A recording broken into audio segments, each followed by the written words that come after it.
Hey everybody, it's Brendon Burchard. Welcome to a special edition of Growth Day. I'm really excited to talk about this month's topic, which is how do you create remarkable and long-lasting friendships?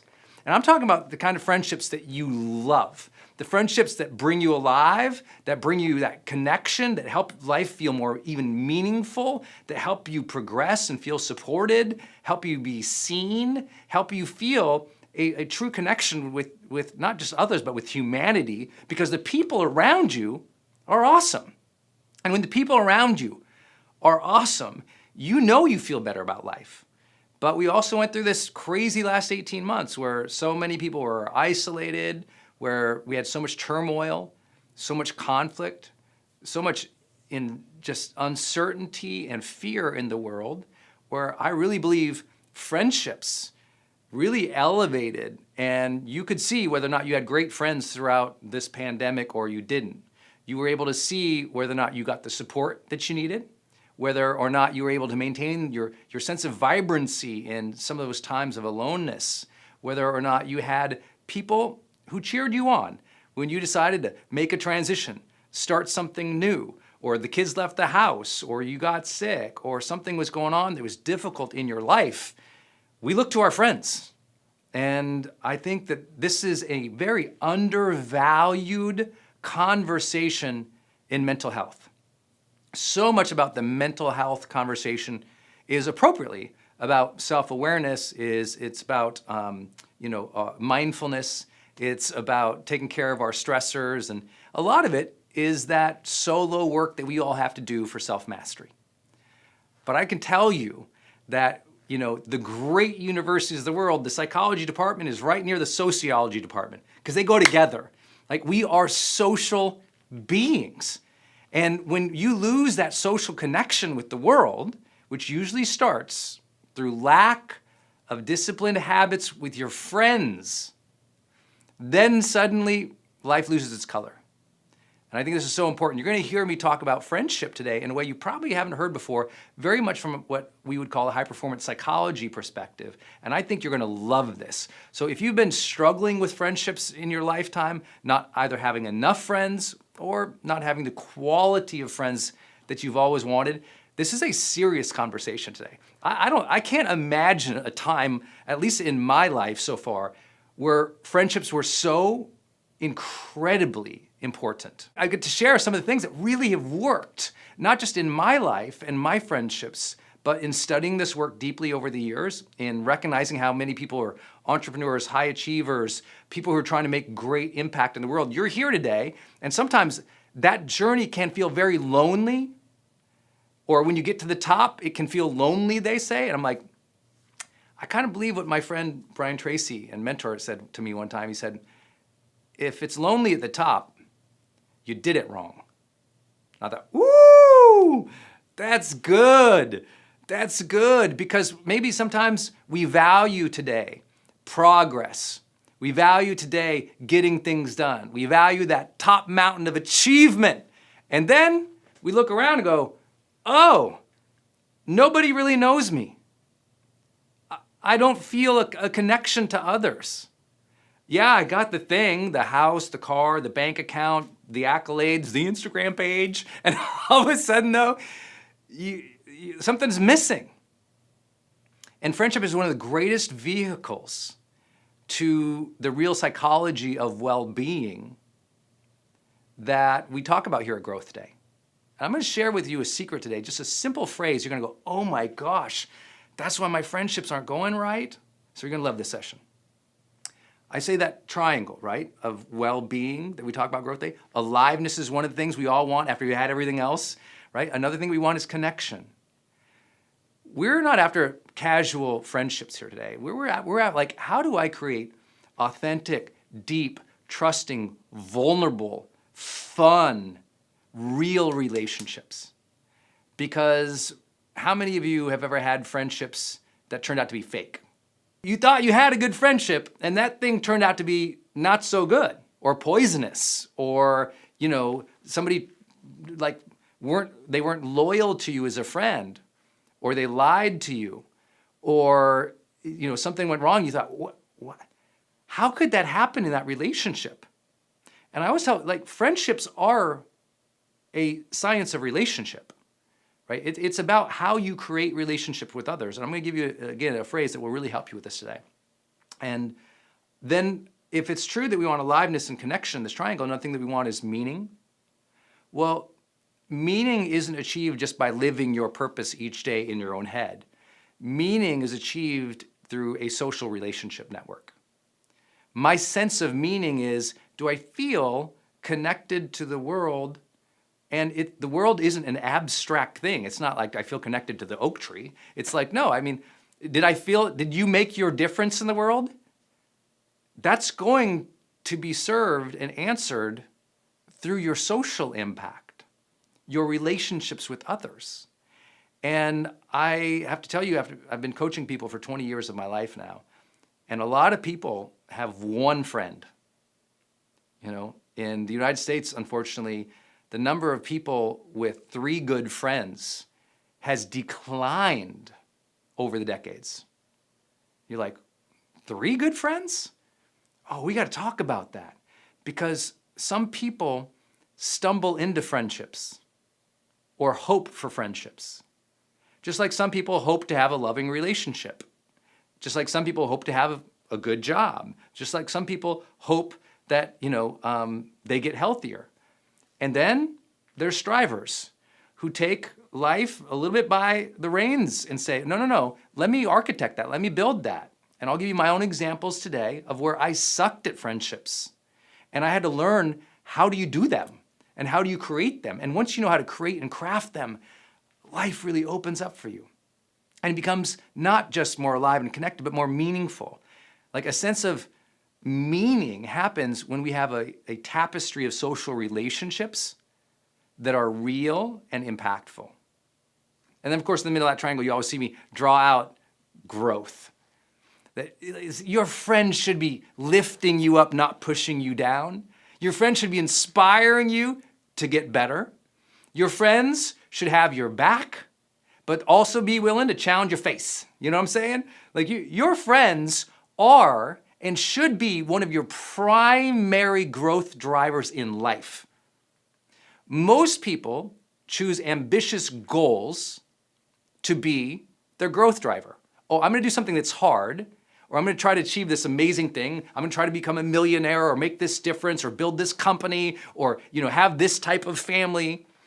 And it's this external climb, this thing they're trying to achieve. And too many people forget, it's like, actually, one of the best drivers of growth isn't your job, isn't your goals, it's your friendship circle. And when your friendship circles make you a more alive, deeper, caring, thoughtful, authentic person in the world, I'm telling you what, guess what? At work, you're better. At home, you're better. Your art gets better. Your sense of life lifts. Let me share with you what I really believe to be the 2 central problems of friendship. Okay, the 2 central problems of friendship. The first one is a failure of each of our own. Like, I'm just taking this on myself as well.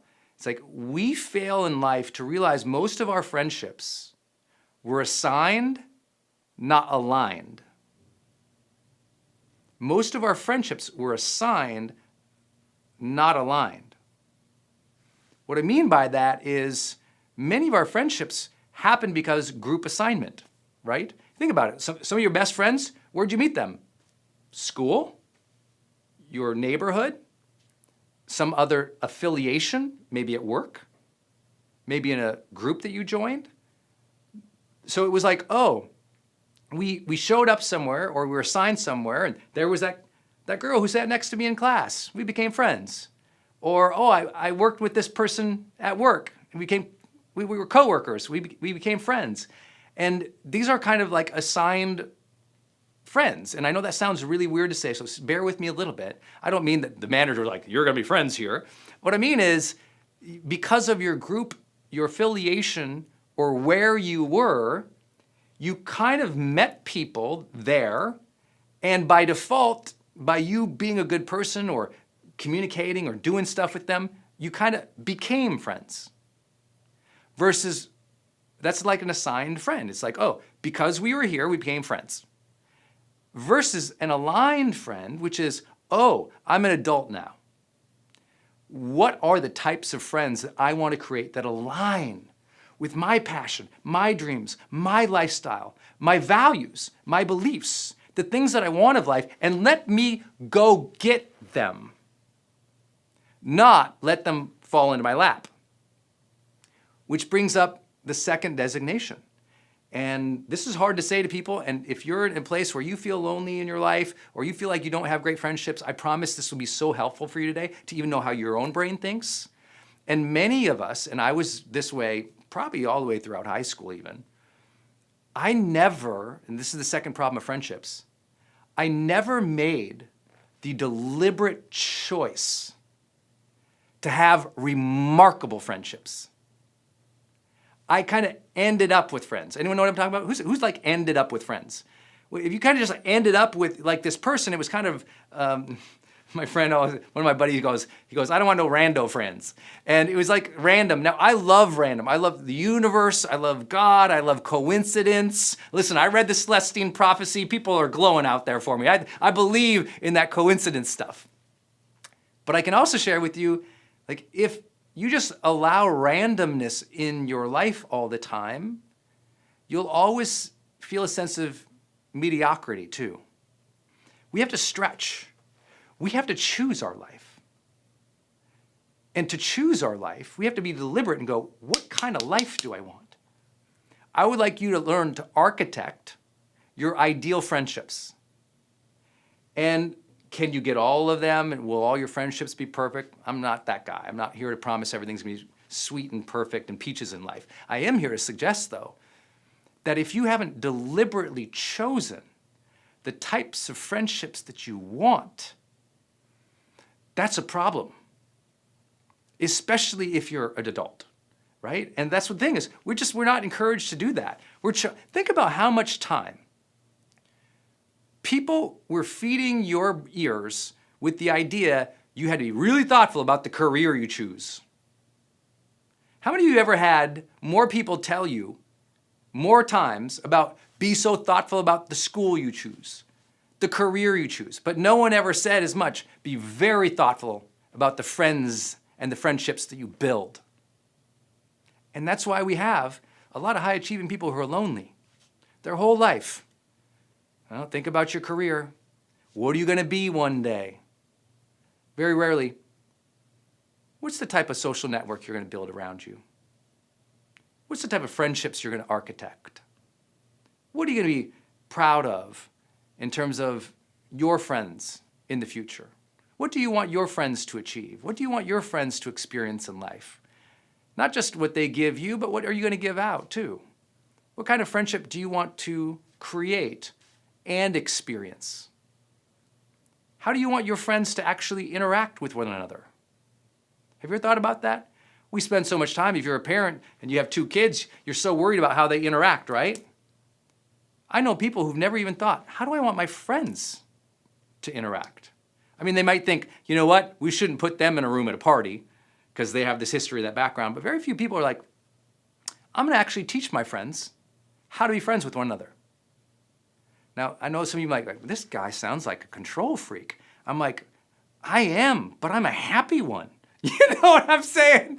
I think this is such an important area to architect. Most friends have never talked about how to be friends.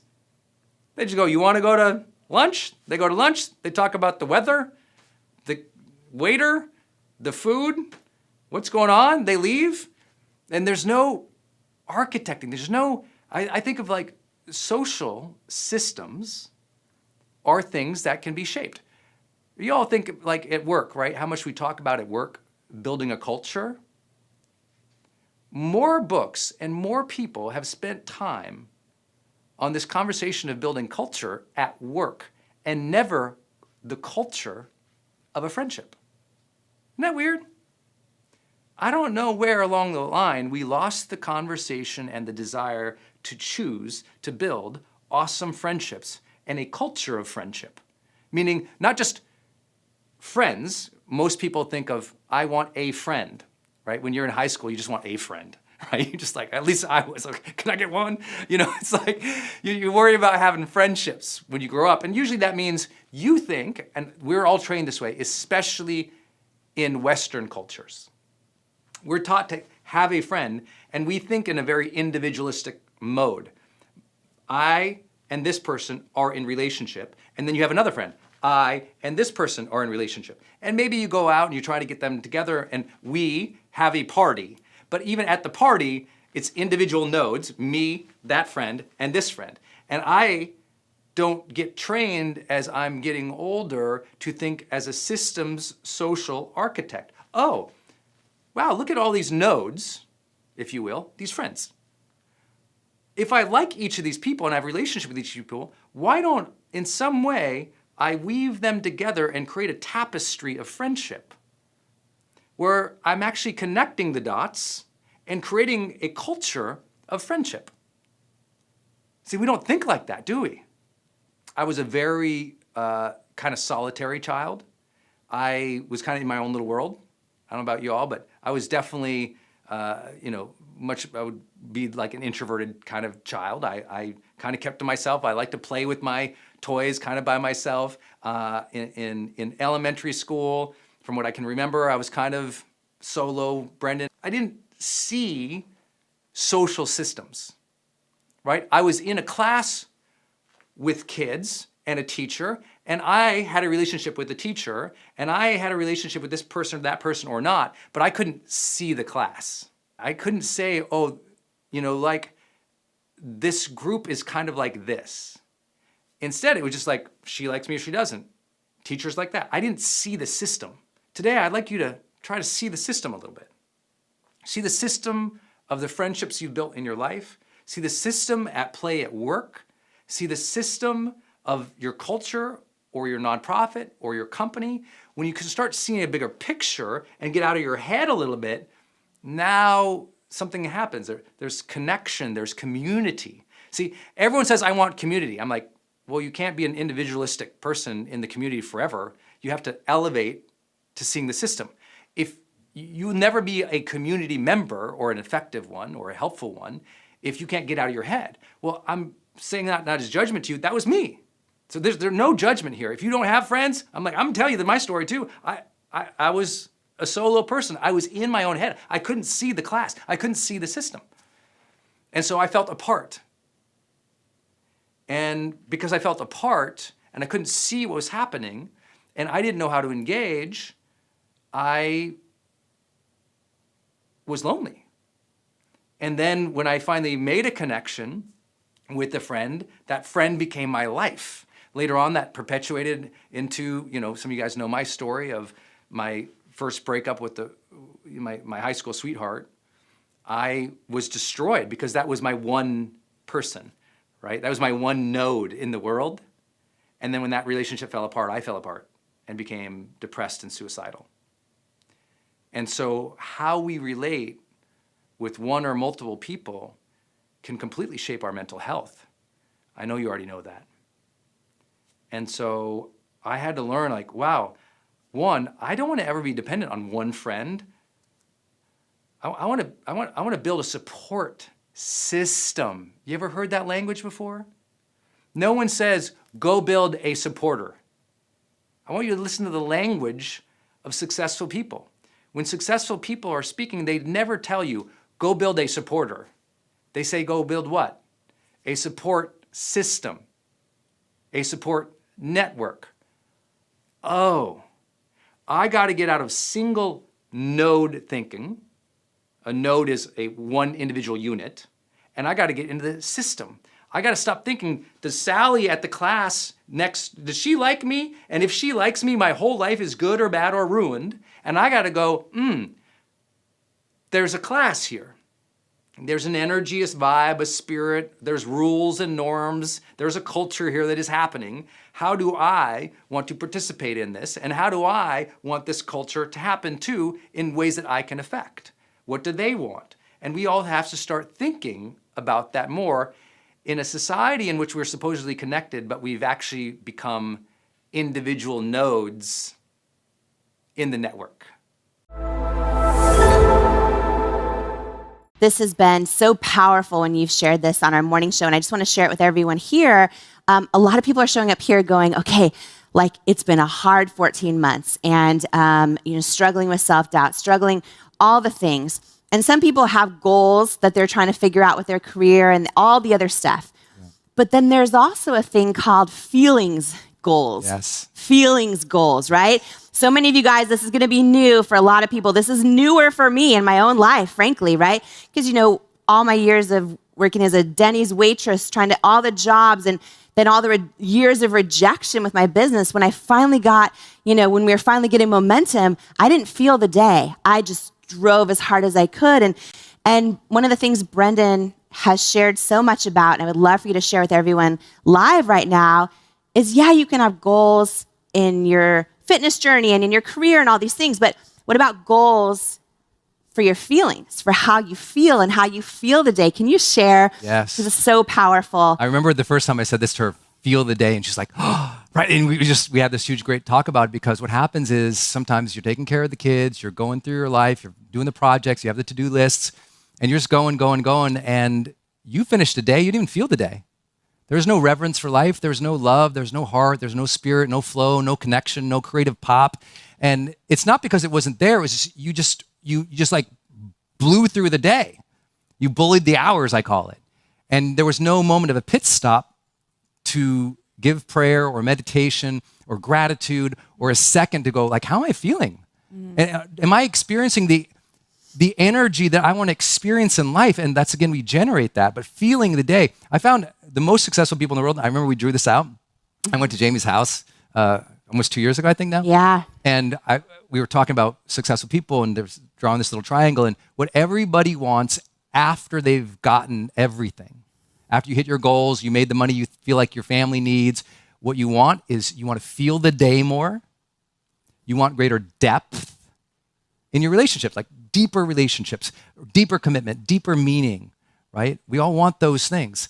And then we also want to know that we're leaving some kind of legacy or contribution, what I call meaningful pursuits. And I think feeling the day should be in your top 1 or 2 priorities every day. The whole mindfulness movement is really architected to, I want to feel the day. I want to feel presence, right? I want to feel the energy. I want to feel the spirit. I want a self-awareness or consciousness. It's a different feeling of the day versus just like powering through or caffeinating through it all and just blunting it out. We want you to have those sensations of beauty and honor and respect and depth every day. We want you to feel joy and reverence every day. She knows I probably say reverence every morning show because I'm so happy. Who feels so happy to be alive? I'm so happy to be alive. I'm so happy to be with this woman. I'm so happy with this team and with you all guys. It's amazing. It's a gift.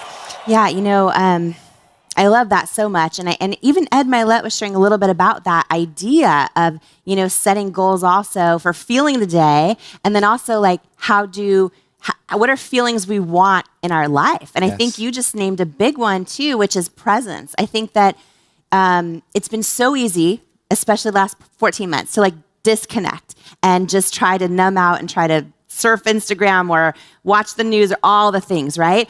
And so many people are saying that's really taken a toll on them, that they feel their own light dimming when they do that. And, I started the morning off by talking about how that light is still inside of you, that light in every single one of us, right? A lot of people nodding. It's still inside of you right now.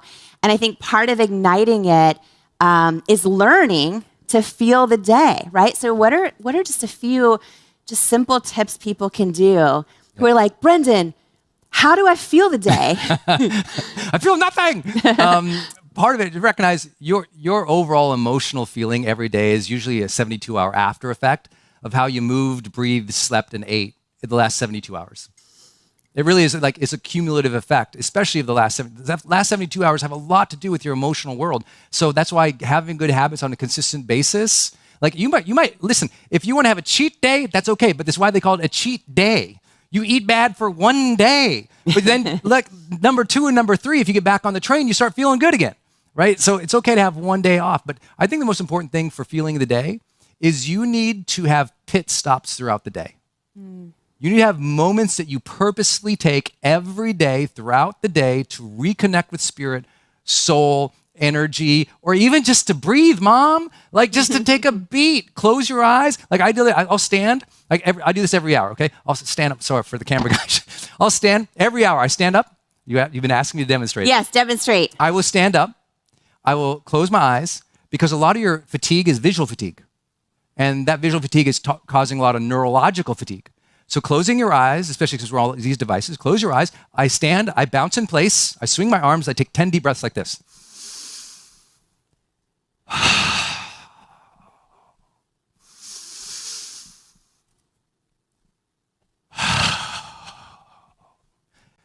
10 deep breaths like that every hour.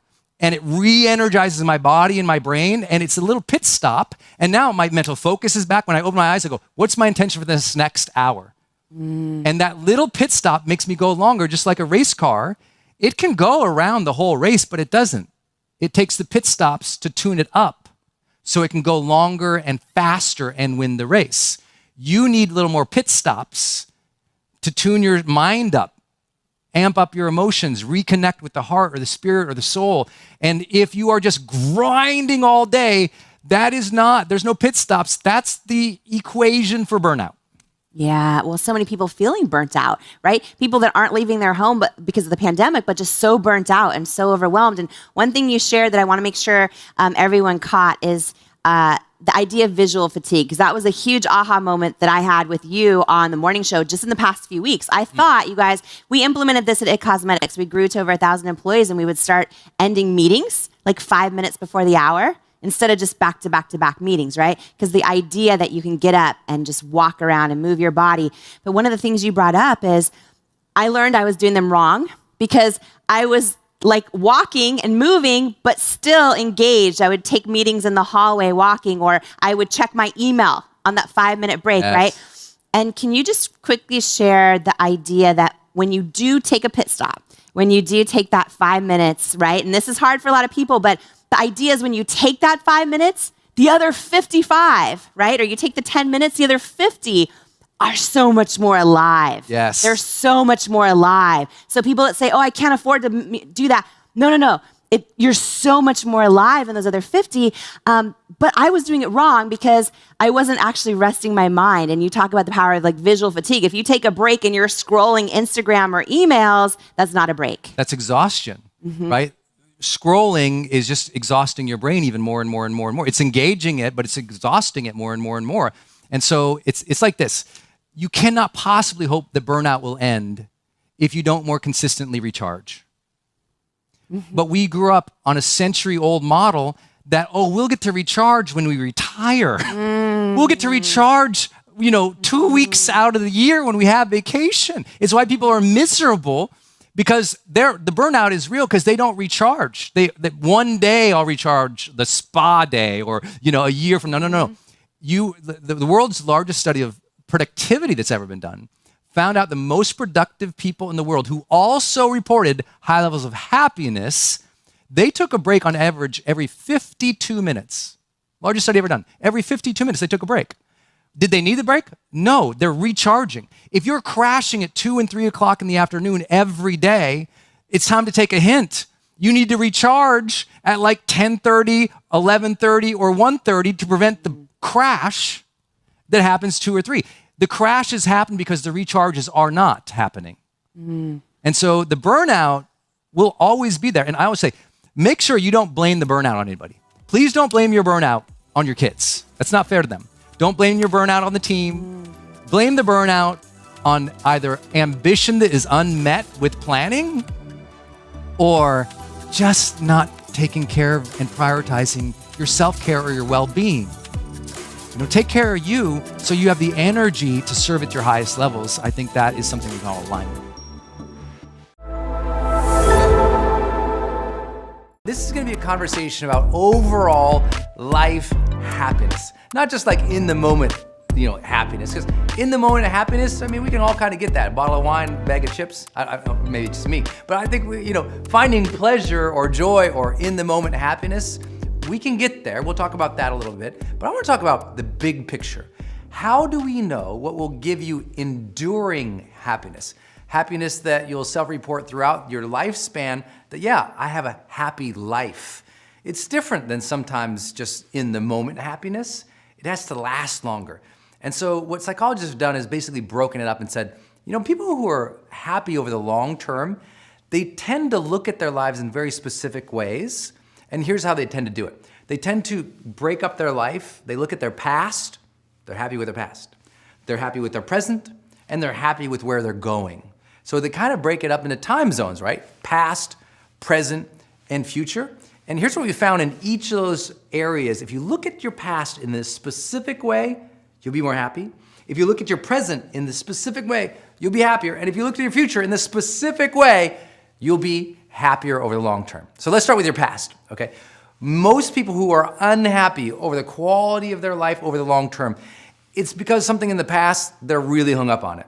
They consistently battle it, blame it, are angry about it, are bitter against it. And those who are happy, they don't have that negative emotional range about their entire past. It's not to say that there might not be some things in the past that you can't be unhappy about, or some things that happened that you were upset about, because you know what? Happened to all of us. But those who make it out and have a joyful life, here's what they tend to do. When they look to the past, the first thing they tend to do is accept it. They're like, the past is the past. It did pass, and here we are today. They don't make everything okay. They don't try to validate it. They don't try to say, well, that was supposed to happen. They just go, I got it. The past happened. I have to accept what happened because I can't change it now. I can change how I perceive it, but things happened. I'm going to accept that the past happened for some type of reason, or if anything, maybe I don't ascribe a higher reason to it, but I'm going to say, in general, I'm good with the past. It happened. Today's a new day.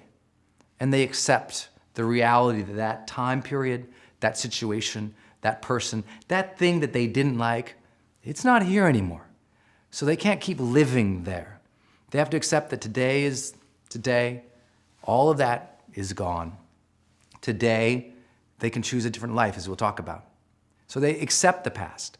But here's the thing, they go beyond just acceptance. And this is really important because I think people forget this all the time. It's not just about like accepting the past, okay, that's fine. No, happy people, they generate memories of fondness on a continual basis. They relive the past, not the negative things, but the positive memories. They think about it. Honey, you remember that one vacation we took? And they talk about it today. Hey, do you remember when you were a kid and that funny thing happened? And they relive the positive.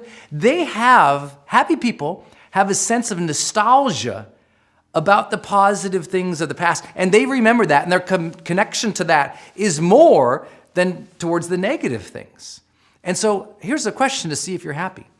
With your family, with your friends, those around you, are you often reliving positive memories? They tell positive, nostalgic stories about the past without apology. They're not living there. They're not trying to go back and relive the glory days. They're just honoring and appreciating that those days even happened for them. They have a deep sense of fondness and, yes, gratitude to the beautiful moments and memories and people and experiences they got to have. And so I know that might sound almost too easy to say because, maybe in the past you went through some traumatic stuff. Some very difficult moments happened. But by and large, if you can finally get to a point where today you go, okay, I don't have to be cool with everything that happened, but I accept the past. I'm cool. It's over. I am cool today. And I like these little moments. And I'm going to choose to focus and remember those and bring them up to people. Talk about those things. Then I'll feel better about the past. And if you feel better about the past, you have a more solid foundation and a much easier time finding happiness today. Today, if you want to feel happy today, there's two things we know without question will get you to higher levels of happiness. Number one, connection. connection. That is you deciding to connect to the moment, that means being present, and connecting to other people. They've done a lot of those end-of-life studies to see what makes people happy. And you see over and over and over again, it's the quality of their relationships. And so if you want to be happy today, put more emotional connection into your relationships. And I say that not philosophically, I mean like have that intention. Like I'm gonna put good energy into this relationship today. I'm gonna put good energy into my kid today. Even if they were a jerk yesterday, I accept it, kind of cute. Today, I'm gonna just put good energy, good vibes into this relationship today, because if I do that, I'll feel better. If you're doing work and you don't even like the work, but at least you'll engage with it, you'll connect to the work, like you'll force yourself to be there, be present, be in it, you'll feel happier. The second thing today that you can do is so easy, is increase your appreciation. Almost in every psychological study ever done, those who had more gratitude reported greater happiness. The way that you get gratitude is you appreciate things. So let's just jump right to that. Start appreciating things better. Appreciate your house today. Appreciate that maybe you got a car. Appreciate that you had somebody in the house with you today who loved you, or appreciate the fact that you have opportunities that all around the world people would just beg for, that billions of people don't have the opportunities that you do. I know we're all in a big rush. I'm guilty sometimes too of going through things as fast as I can because I got one thing, I got to go on another thing. But you know what? I found I'm most unhappy in life when that's what I'm doing. I'm just going on one thing to the next thing, to the next thing, to the next thing, and the next thing, and not feeling what I'm doing. Not really connecting it and not appreciating it. Like I'm right now, I shared with you earlier as I'm filming this course, I'm writing a book. And there's days when I'm miserable about the book. And those days I'm miserable about the book are those days that I forget to connect with the material. And worse, I forget to appreciate the fact that I have the blessing to get to work on a book. I forget to appreciate how far I've come as a writer. I forget to appreciate the time that my team has set up to protect my ability to write. I forget to appreciate that God has given me a voice and I get to share that. And so I share with you that the most important thing you can do today, like stop thinking that stuff will give you happiness. Stop thinking that you'll achieve something today that will give you happiness. The only thing that's going to give you happiness today, connection and appreciation. So connect to the moment. Connect to other people by putting positive energy. Remember, bring the joy, and then appreciate the little things, all the little goofy things throughout the day. Appreciate the opportunities that you have. You'll start to feel much happier, I promise you. Those are easy, quick wins in the moment. And then what we know for people who have the highest ranking of happiness, they look to the future in a unique way. And there's two elements there that they're usually looking towards. One, they're enthusiastic about something in the future. They're not optimistic. Optimistic would mean, I believe stuff in general from today will turn out well. I believe that tomorrow is going to be good.